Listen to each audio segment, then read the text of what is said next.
Registered representatives offer securities through Securities America, Inc., member FINRA SIPC. Financial advisors offer advisory services through Securities America Advisors, Inc. Forest Hills Financial, Inc. and Securities America are separate entities. This is the Keeping Your Money Show with Jamie Westenbarger and Bart Steindler.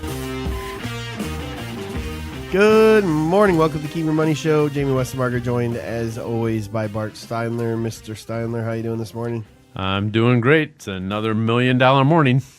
Yep. It's a little chillier this week than it was last week. That's right. Welcome to Michigan. I saw something the other day, and it was like spring in the morning, summer in the late morning, fall in the afternoon, and winter in the evening. And that pretty much kind of described a couple of the days here this last week. I think you need to have more of a positive attitude and focus on the 2 nice days that we had. We in did the past have beautiful days. And then, not worry about the 5 days where the weather kind of was crappy.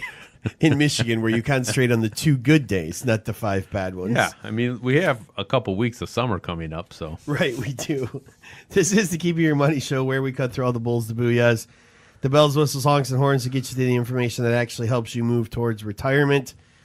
We got a great show on deck today. We're going to talk about the estate planning takeaways from really what's a tragic story about one of my favorite people, and that is Stan Lee, and what happened with his estate plan just because of some of the ways things were set up. So we're going to talk about some things we might be able to learn about from that. Another tax headache ahead. Yes, the IRS is changing paycheck withholdings. Yippee. So we'll talk about. Yeah, like that was a real problem that needed to be fixed. Yeah, so we'll go ahead and give you the scoop on that and what's coming. Barron's wants us to think that toll roads could fix America's state pension crisis. Interesting concept that we will discuss. And then we're gonna start a new segment. Bart and I are gonna do every once in a while. Bart and I are both football fans, more college football than pro. But if the Lions got good, I think we could be more pro than college. Which is why we're more college than pro. Because exactly. I don't think that's ever going to happen. No. I'm a Chiefs fan now, remember. I'm not cheering for the Lions anymore. Right. But I'm a recovering Lions fan. But, when football's not in season, there's this couple months where I love baseball, but it just seems to go forever. So we kind of miss football. So we're gonna introduce a new rotating segment we're going to drop in every once in a while. And this is Bart and I's opportunity to throw a few penalty flags. So some things that we think people, organizations, things out there deserve to get a penalty, and we're going to do that. So it'll be something a little fun. We'll see how it goes. This isn't like when you make a lot of money on a stock that you sold and you start going around doing an end zone dance in the office, and we say that that's financial unsportsmanlike conduct. That's not what this is? No. Oh, okay. I'm perfectly fine with financial unsportsmanlike conduct. If you did good, do your dance, man. All right. So anyways, we'll do that a little bit later. I want to remind you, if you're missing part of the show, you can always find it on our website. Go to keepingyourmoney.com. You can also find us on iTunes, Google Play Music, SoundCloud, YouTube, and Stitcher, and now on Spotify. Just search for the Keeping Your Money Show. Social media, we're out there. Facebook, Twitter, just search Keeping Your Money, and you will find us there as well. You can email us. I got an email last week we'll talk about in a minute, but you can email us. Send the emails to info@keepingyourmoney.com. I do respond to all those emails personally. And, you use it as a resource. We get a few emails every week. I got one last week, something we haven't talked about in a while that we'll definitely talk about in an upcoming show, but was asking about college saving ideas and where are the places to be putting money. We have pretty strong opinions on that, and it's not in 529 plans, in case you're wondering. So maybe next week, let's talk about some of those college funding options that are available. Okay. That a lot of times people just don't know about. Right. But let's talk about this estate planning situation. So we've heard a number of times celebrities didn't have any estate planning. Maybe they had, there was somebody that died not that long ago that didn't even have, like a will. And, so often we see this and we just think, oh man, why didn't these people set this stuff up? They had all the money in the world to be able to afford to have it done. And I think it just proves that no matter how much money you have, it's not fun to do these types of things. And and no one likes to necessarily do it. But the other thing is with Mr. Lee's situation, if you're not familiar with Stan Lee is responsible for basically the Marvel Universe. He created Spider-Man, X-Men, Black Panther, Hulk, Fantastic Four, amongst others. And what happened prior to his passing away is basically every person that he knew got into a fight about who should get his money. Mm-hmm. And it has been an absolute nightmare, and how sad that was kind of how, the end of his life went. Mm-hmm. One of the things they get into too is how the different strategies that you can use for setting up your money, so that at some point that these type of things aren't going to happen. And really, as you're starting to age, and this can really happen at younger than you think it would, so it's really important to take care of this. You have to get into the planning with a estate attorney and kind of figure out who the key people are going to be, and who's going to be the trustee, and how things are going to get set up, so that when you start getting to the point where you need to pass off the responsibility of managing your finances to somebody else or an outside trustee, that you have that all set up. And when you get to the point where you're saying, no, I'm not comfortable doing this anymore, I don't think I have the capacity, I can feel that I'm starting to not have a grasp on all these things anymore, you already have everything set up. So you just say, okay, now's the time, let's switch it over and have somebody else manage this for me, and have this done professionally. Or somebody else decides it's time. Right. Your medical doctors decide it's time. And I think a lot of times we think about trust, we think it has to be, wealthy people, but it doesn't. If you're not married, you're widowed, you're divorced, you're single, sometimes you don't have that automatic default, of course, of the spouse will be the one that maybe takes care of stuff. Even more important to have trusts in place, potentially then.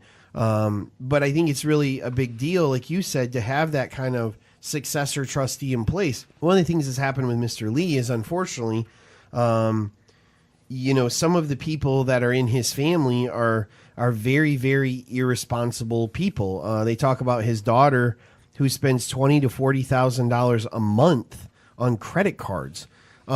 She is a perfect example of someone you would not want as a trustee of your estate. But we do see that sometimes, right? We pick people close to us without maybe thinking through the ramifications of what you're really, really thinking about. Or like my dad, when he was ill, he was like, well, I want the three of you, my two brothers and I, to make decisions together. Well, I'd rather just one of us gets to make that decision. Mm-hmm. We can all talk about it, but ultimately having a person who has the authority to make a decision is important. And sometimes in the hopes of not hurting somebody's feelings, or because someone's the oldest, not necessarily the most qualified, but the oldest, sometimes they're labeled as the trustee. And Bart, we've seen this a number of times with clients and family members where the wrong people are left in charge of things, and it can be significantly detrimental to someone's health and long-term well-being. It's an absolute train wreck to pick the wrong person. So let's talk a little bit about, what characteristics you want to look at for the person who's going to be the trustee, or maybe you should be going outside the family to find a trustee. Yeah. Okay? If you're going to stay inside your family, it should be because there's someone in your family who everyone considers that really financially responsible person. We all know what that looks like, right? Mm-hmm. We all have that father, uncle, brother, cousin, nephew who maybe owns their own successful business, has no debt, that type of person may be the person you would consider. And I'm glad you said may be the person you consider, because the person can be successful financially, can have his own business, can have a lot of positive things, is not a spendthrift. But if that person doesn't really understand investing, which is different than running a business, and doesn't understand, working with someone for long-term planning, or understand different insurance products, or have a basic understanding of how Medicare and Social Security works, then that may still not be the best person.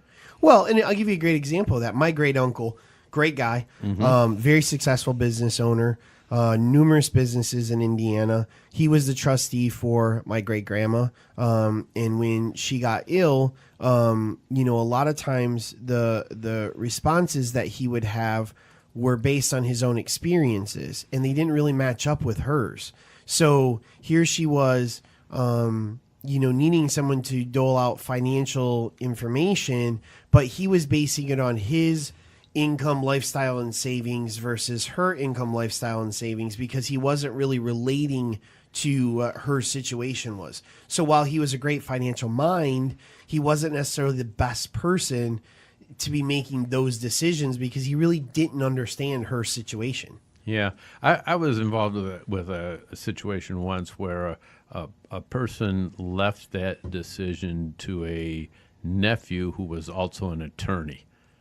And the mistake here was, while that person had the skill set, the person didn't really have the caring. And it was complicated. Things were a little bit of a mess. And that person took one look at it and said, you know what?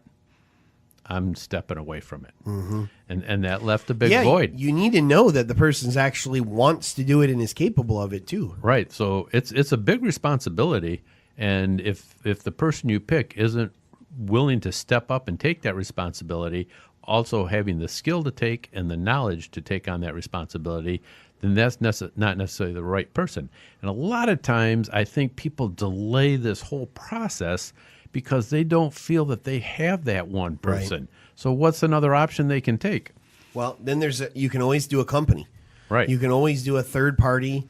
You can do trust departments. I mean, there's a lot of different options there. So don't think just because you don't know who it will be, you can't do it at all. Look at the other options that are out there.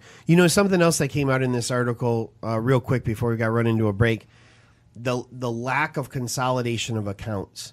The sheer number of accounts that Mr. Lee had, by his own attorney's admission, made it very difficult for anyone to really keep an eye on his financial affairs. It's a mistake I see people make a lot of times. This idea of, well, if I have my money kind of sprinkled all over the county, then, that somehow diversifies me. Or I'm going to see if this broker does better than this broker, or if this advisor is better than that advisor. At some point in time, as you get older, you want to simplify that process. You can stay very diversified in one account. And if you have the ability to consolidate into one or a few accounts, you really should consider doing it from a pure simplification standpoint. Yeah. Also for required minimum distribution, computing that can make it a lot easier. Yep. All right, coming up, we're going to talk about change to your paycheck, what the IRS wants to know in order to figure out what they're going to withhold right here on the Keeping Your Money Show.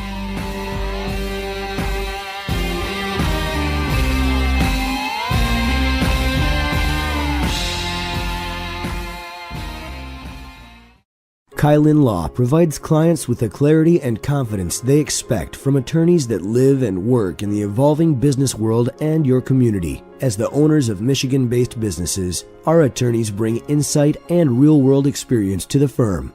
Kylin Law is your resource for estate planning, helping your family with effective strategies and solutions. Kylin Law, your business, your estate, your law firm. Contact us at 855-453-4536 or at kylinlaw.com.